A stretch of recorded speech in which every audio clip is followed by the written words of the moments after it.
This is the van tour of Jungle Gym, our 2013 Mercedes Sprinter 313 CDI camper van conversion.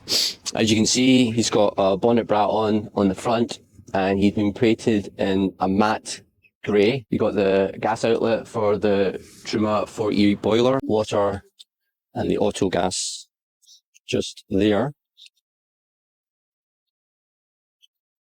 Rear of the van with the fifth wheel on the back. The rear bag step has been replaced, not the plastic, but underneath is brand new and rust free. You've got flares on both sides of the van with a window on one of the sides. All the windows in the rear are tinted.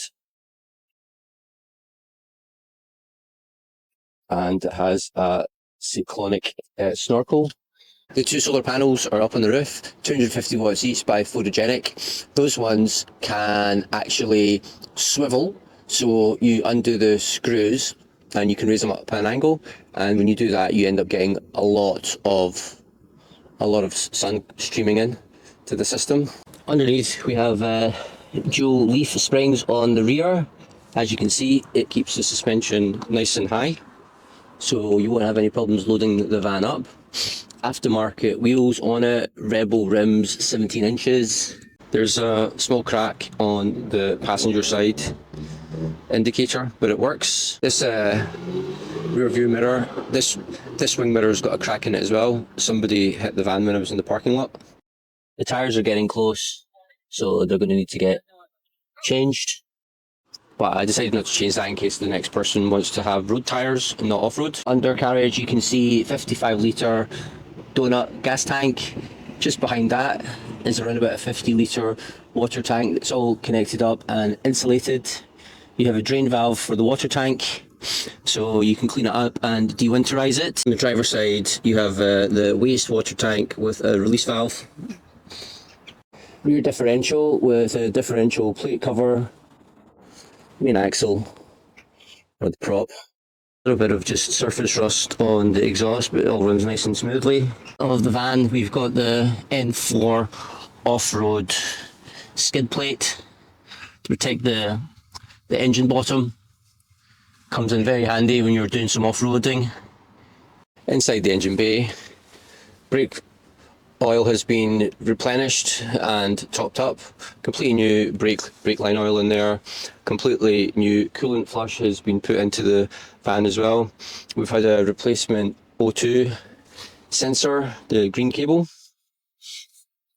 New air filter. It's had a new oil filter on it. It's had replacement power steering oil as well, and it had the oil changed around about 66k, so 8,000 miles. Let's start her up and hear how she runs.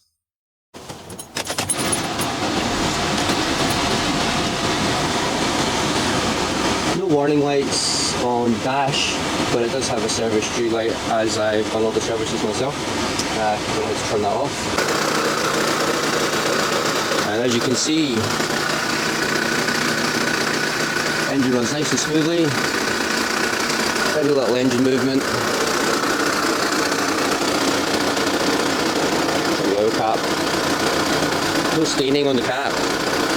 The inside of the cab, we've put on new seat covers.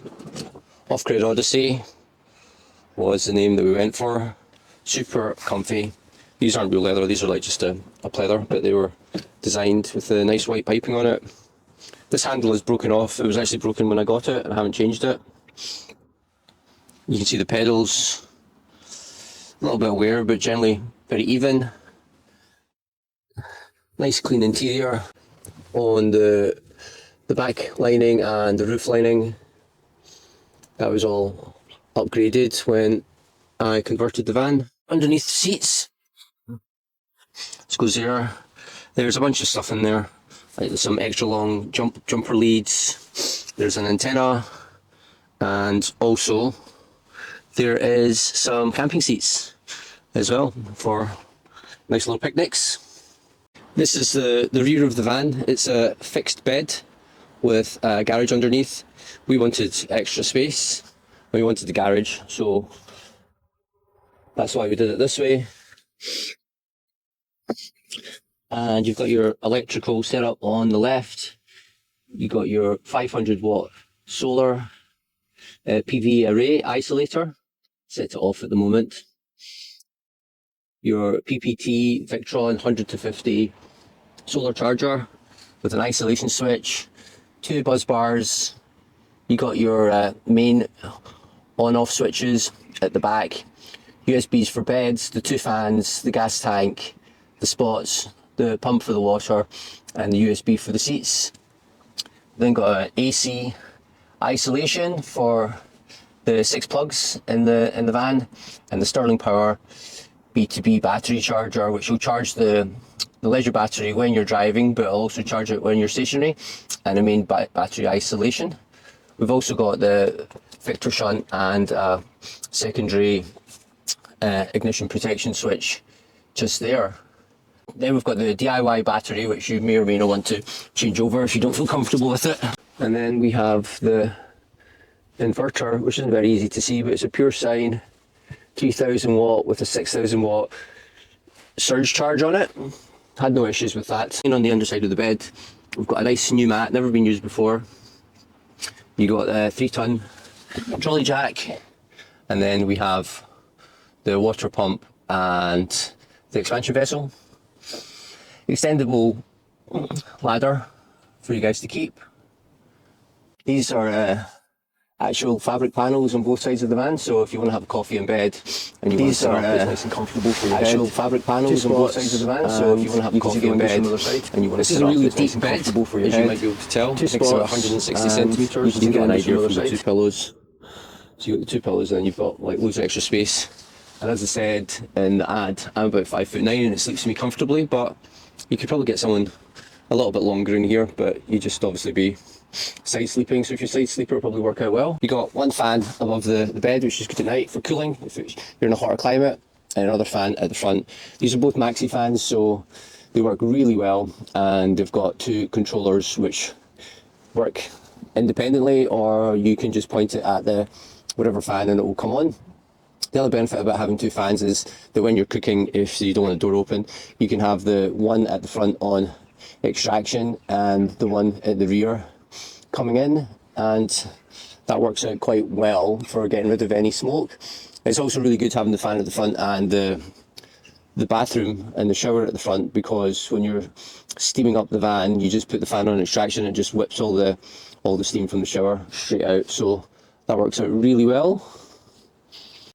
We've effectively nicknamed the van Jungle Gym. So there's a little bit of jungle theming, as you probably noticed from looking in the back. We've got the monkeys on the fabric. Then we've got the nice welcome mat. There's a little bit of a window in there which you can put in some small shoes. We're able to put like some, like wet flip-flops, sandy flip-flops or stuff like that if we're at the beach. We've got the brand new fridge in there, up above. Ample storage just below the hub. Pull these out. You've got the gas isolation valve just at the back, and the gas.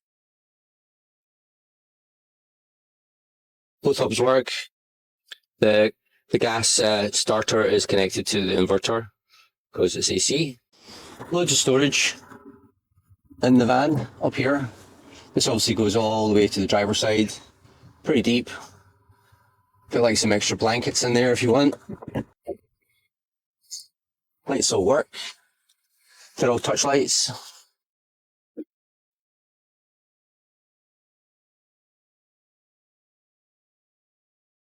We've got like a really nice deep square sink, so you can get all your washing done. There's no water in the tank now, so I won't show it turning on. A couple of hangers. That all comes with the van. Underneath, loads of space under the sink as well. We've got one of the hot air outlets from the boiler. There's actually 4, all on the driver's side of the van. One there, one there, one there, and one under the bed. So get the heat rising under the bed as well to keep you nice and warm. Then we've got 4 cabinets on the right side. You can store your cutlery in the top one, plates in the second, however you want to set it up. And these are all lockable. Got extra baskets at the top, which we just use for clothing. But once again, you can set that up. When we're in the colder climates, we find it's quite nice to shirt the curtains. Also means that if you're on the road for a while, you can have like 2 separate areas, so it gives you a little bit of privacy. Gives you a bit of privacy if you need to go to the lavatory, gives you a bit of privacy if you want to have 2 separate spaces. If somebody gets up early, like you can have the curtains closed.